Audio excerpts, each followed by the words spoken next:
Donald Trump की सत्ता में दोबारा वापसी के बाद अब एक बड़ी मीटिंग आज व्हाइट हाउस में होने जा रही है। शुक्रवार की मीटिंग होगी और इस मीटिंग में राष्ट्रपति डोनाल्ड ट्रंप और यूक्रेन के राष्ट्रपति जेलेंस्की की मुलाकात होगी। अब जाहिर सी बात है, अमेरिका और यूक्रेन की जब ये मुलाकात होगी, ऑफिशियल मुलाकात है, तो इसमें रशिया को लेकर के और रशिया यूक्रेन को लेकर के जो युद्ध चल रहा है उसको लेकर के भी आज बड़े फैसले होने हैं। तो रक्षा, सुरक्षा, सहायता के साथ साथ इन तमाम मुद्दों पर बात होगी। लेकिन डोनाल्ड ट्रंप की और जेलेंस्की की जो बातचीत होगी वो किस तरीके से पूरी दुनिया के जो समीकरण है वो कैसे बदलेगी, उनमें 10 पॉइंट में समझते हैं। सबसे पहले जो बातचीत होने वाली है वो बातचीत होगी सुरक्षा को लेकर के। जाहिर सी बात है कि अमेरिका अगर अपनी सैन्य सहायता को यूक्रेन को देता है तो फिर युद्ध के समीकरण जिस तरीके से चल रहे हैं वैसे रहेंगे। लेकिन अगर यूक्रेन की सुरक्षा में अमेरिका कटौती करता है तो फिर युद्ध के समीकरण पूरी तरह से बदले हुए नजर आएंगे।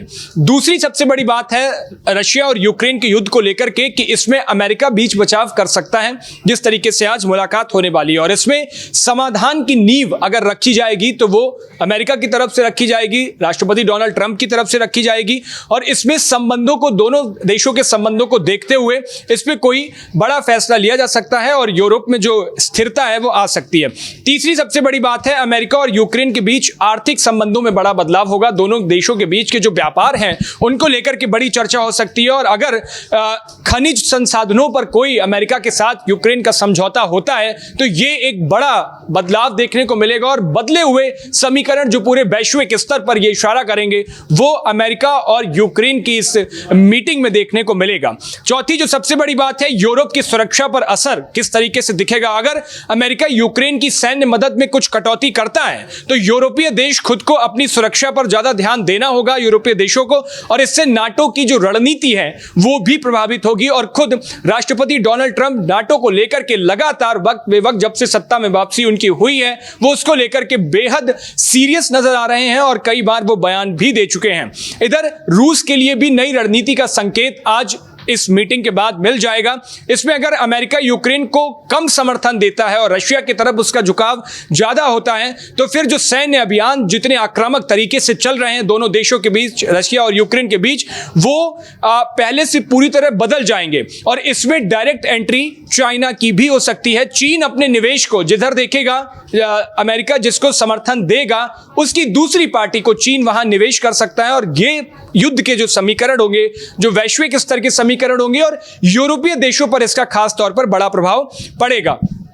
इधर वैश्विक ऊर्जा और व्यापारों के बीच जो कंपटीशन है वो इस मीटिंग के साथ बढ़ सकता है, क्योंकि अगर अमेरिका यूक्रेन के खनिज संसाधनों पर नियंत्रण कर लेता है तो फिर ये एक बड़ा संकेत होगा और चीन के लिए सबसे बड़ी चुनौती यहां पर पैदा हो जाएगी इस मुलाकात के बाद। और चीन इस क्षेत्र में बहुत पहले से निवेश करना चाहता है। चीन अपना डायरेक्ट इन्वेस्टमेंट खनिज संसाधनों पर चाहता है। दुनिया के तमाम देशों के साथ उसकी रणनीति है और इस रणनीति पर चीन बहुत पहले से काम कर रहा है। दूसरी तरफ अमेरिका भी जो खनिज संसाधन है कई देशों के पास उन पर अपना कंट्रोल चाहता है और चाइना और अमेरिका में इसी बीच में कंपटीशन बढ़ेगा तो कई देशों के बीच यह प्रतिस्पर्धा बढ़ सकती है। आठवां सबसे बड़ी वजह हो सकती है यूक्रेन की राजनीति है जो वो कैसे अस्थिर हो सकती है। अगर ट्रंप जेलेंस्की को सीमित समर्थन देते हैं, यानी लिमिटेड कंट्रोल उनके पास होता है और किस तरीके से वो सैन्य सहायता हो, सुरक्षा हो, बाजार हो, उन रणनीतियों को लेकर के अगर वो बात करेंगे तो फिर हो सकता है कि यूक्रेन की राजनीति में उथल पुथल आ जाए। यानी अगर वो समर्थन देते भी हैं तो भी वहां की राजनीति प्रभावित होगी और समर्थन कम भी कर देता है अगर अमेरिका यूक्रेन से तो भी वहां की जो राजनीतिक उथल पुथल होगी वो खासतौर पर देखने को मिलेगी इस मुलाकात के बाद में।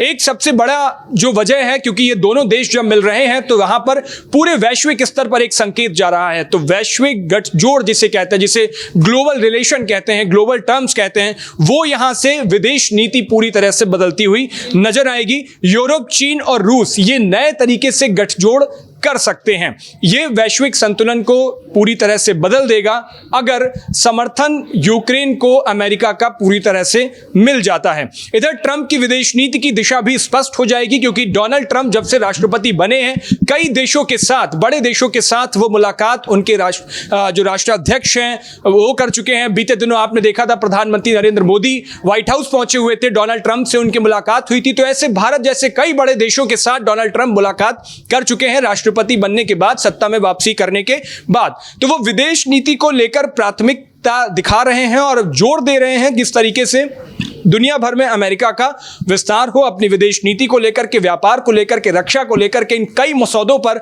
बातचीत भी चल रही है। तो अमेरिका वैश्विक स्तर पर अपनी भूमिका घटाएगा या शक्ति का प्रदर्शन करेगा, ये तमाम बातें आज की इस यूक्रेन के साथ उनकी मुलाकात से स्पष्ट हो जाएंगी। तो ये बड़े पॉइंट्स थे जिनको लेकर के आज सभी की नजरें अमेरिका और यूक्रेन की उस मुलाकात पर रहेंगी, डोनाल्ड ट्रंप और जेलेंस्की की मुलाकात पर रहेंगी कि किस तरीके से ये ग्लोबल टर्म्स को बदलेगा और अमेरिका की जो वैश्विक नीति होगी वो स्पष्ट करेगा कि किस तरीके से अमेरिका ग्लोबल रिलेशन के साथ संतुलन बनाते हुए कैसे आगे बढ़ता है, ये आज दिख जाएगा। हालांकि इस मुलाकात पर आपकी क्या राय है, अपनी राय हमें कमेंट बॉक्स में जरूर बताइएगा। देश और दुनिया की बाकी तमाम खबरों के लिए देखते रहिए भारत एक्सप्रेस।